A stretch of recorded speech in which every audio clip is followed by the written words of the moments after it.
Reforços contratados no Corinthians, Rollaser na mira do São Paulo e o Palmeiras, mesmo após vitória contra o Corinthians, com uma notícia, vídeo de hoje do canal do Nicola, repercute esses temas e fala também de uma informação que vem da Europa e dá conta de que tem meio atacante russo na mira do Flamengo. Te atualizo sobre o Campeonato Paulista, as últimas do Mineiro, tudo sobre a fase decisiva do Campeonato Carioca e muito mais.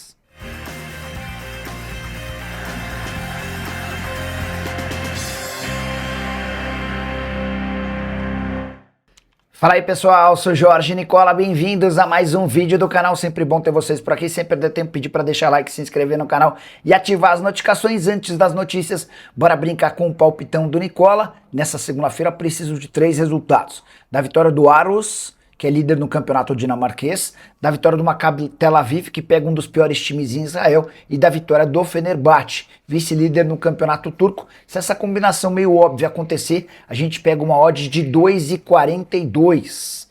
Isso significa que a gente mais do que dobra o valor da nossa fezinha. Para participar, basta clicar no link que está no comentário fixo, faz seu cadastro na mais antiga parceira do canal do Nicola e automaticamente esse bilhete, exatamente como eu sugeri, aparece para você, beleza? Bora começar esse vídeo com o tradicional giro de notícias para contar que o Santos não corre mais risco de rebaixamento depois da vitória por 2-1 apertada, difícil, contra o Noroeste em Bauru, mesmo sem Neymar e com o primeiro gol do Rony. O Santos foi a 9 pontos e vai depender de uma vitória contra o Velo Clube, outro candidatíssimo ao rebaixamento, para ter chance de ir para o mata-mata. Já o Fluminense levantou a Taça Guanabara nesse domingo, depois de vitória por 1-0 contra o Maricá. Na verdade, o Flu já entra em campo como campeão depois da derrota do Botafogo para o Vasco. Fluminense que conseguiu vencer 5 dos seus 6 jogos. Quero contar também como é que vai funcionar a fase de quartas de final do Campeonato Carioca. As decisões começam na sexta-feira, primeiro jogo entre Madureira e Boa Vista no Conselheiro Galvão, em Conselheiro Galvão. No sábado tem Vasco e Volta Redonda em São Januário. No domingo, Botafogo e Flamengo no Newton Santos. Falta definir a data de Fluminense e Bangu, se esse jogo acontece no domingo no Maracanã ou na segunda-feira.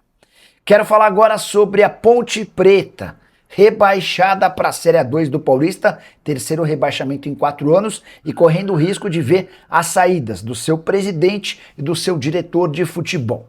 Antes de explicar a conotação política, deixa eu contar um pouquinho do momento financeiro da Ponte. A Ponte chegou a ter 2 semanas de greve de atletas durante a pré-temporada por falta de pagamento. O clube só conseguiu inscrever atletas depois da 4ª rodada do Paulistão, porque havia sofrido um transfer ban. E nesse momento a oposição trabalha muito para tirar o presidente Luiz Torrano e o diretor de futebol, o Marco Antônio Eberlin. O Tribunal Regional do Trabalho, inclusive, determinou que a CBF penhore qualquer receita que tiver direito à Ponte Preta no futebol nacional.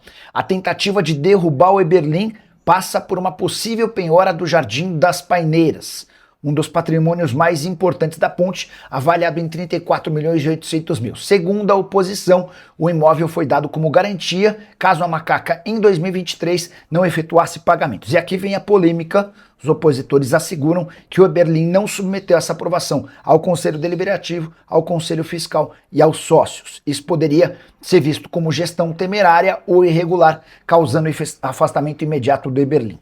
O problema com o presidente Luiz Torrano, que foi eleito recentemente, vem de setembro de 2021, quando ele, na condição de conselheiro, protocolou um pedido de exclusão do quadro de sócios. Para você ser presidente, você precisa estar há 12 anos consecutivos como membro do Conselho Deliberativo. O Torrano se defende, assegurando que havia pedido para voltar ao quadro de conselheiros da Ponte Preta. O estatuto não prevê essa situação. Foi montada uma comissão que aprovou o retorno dele, mais uma situação que certamente vai ser debatida nos tribunais em Campinas. Bora falar agora sobre o Campeonato Paulista. O que tem para ser decidido na última rodada? A gente teve já 7 dos 8 jogos, ou 7 das 8 rodadas dessa fase de grupos. São 4 times assegurados no mata-mata: Novo Horizontino, Palmeiras, Red Bull Bragantino e a minha Portuguesa. Tem também um time já rebaixado de forma antecipada, a Ponte Preta. Outros 6 times têm chances reais de classificação e brigam pelas últimas 4 vagas. São eles: Corinthians, Guarani, Botafogo, São Paulo, Capivariano e Santos. O Mirassol e o São Bernardo precisariam de uma baita combinação de resultados nas últimas ou na última rodada, em que o Mirassol recebe a Portuguesa e o São Bernardo recebe o Corinthians, para que eles tivessem chance de classificação. Há também 3 times brigando contra o rebaixamento, resta apenas uma vaga do rebaixamento e os candidatos são o Velo Clube, o grande favorito, tem apenas 5 pontos, vai precisar vencer o Santos, o Primavera e o Noroeste. Detalhe importante, Primavera e Noroeste se enfrentam. Quero falar agora sobre o Campeonato Mineiro. E a coisa deu uma bela melhorada para o Cruzeiro, a rodada, dá para dizer, foi próxima da perfeição. É que a Raposa venceu a América por 2-0 e contou com uma série de outros tropeços, como por exemplo do Norf, que era líder do seu grupo. Agora o Cruzeiro assumiu a ponta. Até o empate do Atlético Mineiro contra o Atlético, resultado absolutamente maluco no sábado, ajudou. Mas a verdade é que o Campeonato Mineiro vai para sua última rodada da fase de grupos sem nenhum time classificado. São 12 participantes e desses 12, 8 têm chances de passar para as semifinais. No Campeonato Mineiro, a gente já vai direto para as semifinais.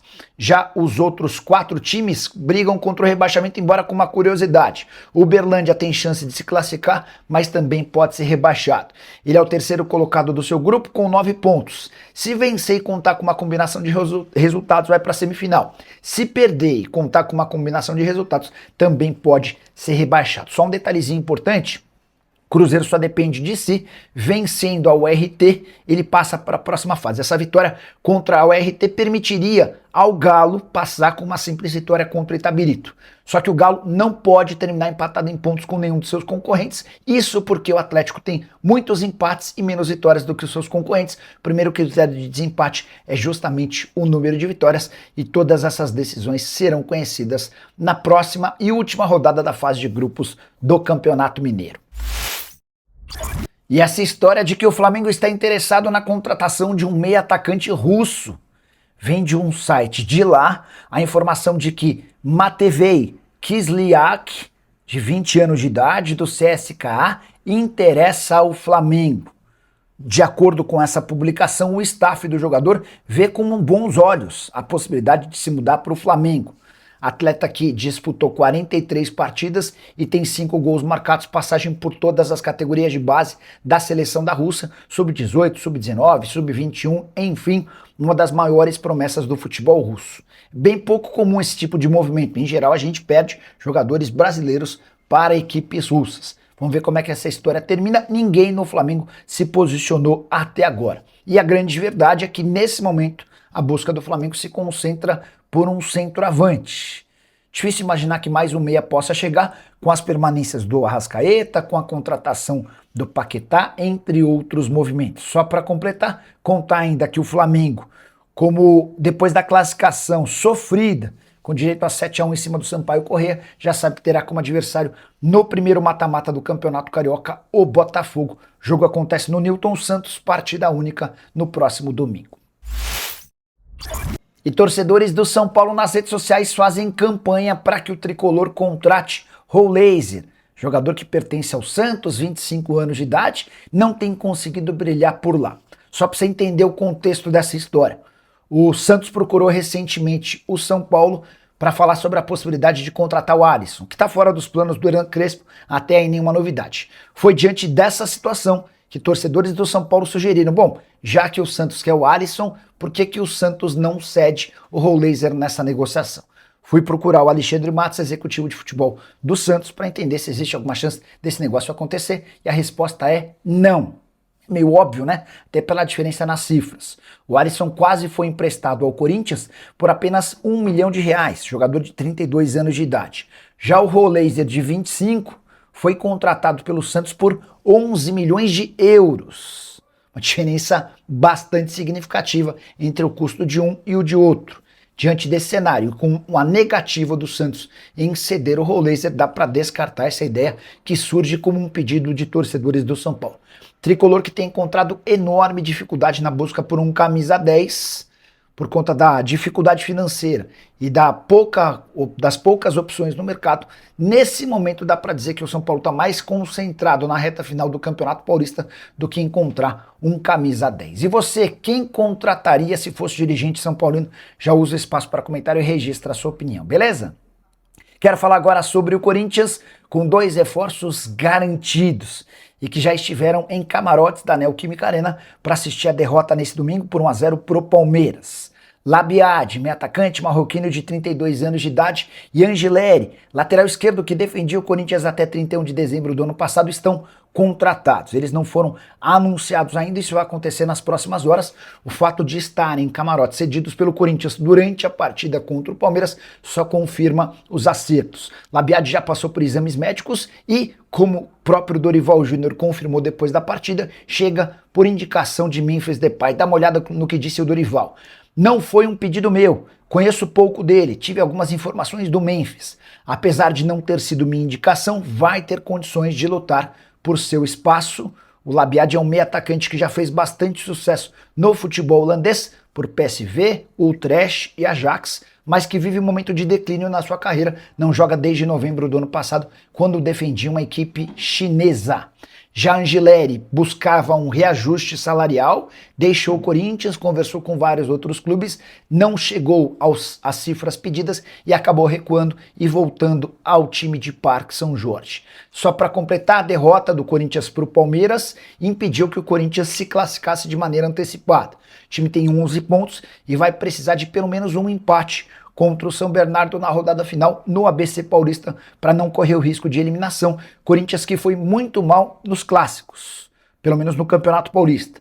Derrota por 1-0 para o Palmeiras, empate em 1-1 com o Santos e empate em 1-1 com o São Paulo, em que o Timão consegue o gol do empate nos acréscimos, senão teria perdido também pro tricolor dentro da sua casa. A saideira sobre o Corinthians, José Martínez se reapresentou no último sábado, depois de mais de um mês de atraso, mas se reapresentou machucado. Essa informação foi confirmada pelo técnico Dorival Júnior.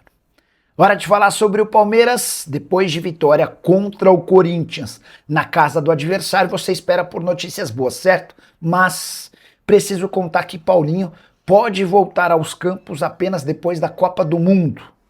Terceiro reforço mais caro da história do Palmeiras, ele foi contratado junto ao Atlético Mineiro por 18 milhões de euros, além das cessões do Gabriel Menino e do Patrick, ainda não tem condição de jogo. Ele havia feito uma cirurgia pouco depois da Copa do Mundo de Clubes, na metade do ano passado. A previsão inicial é que se tudo corresse bem, ele talvez voltasse entre novembro e dezembro. Não aconteceu. A expectativa a partir daí foi de que, na reapresentação do elenco em 2026, ele já pudesse jogar. Não aconteceu.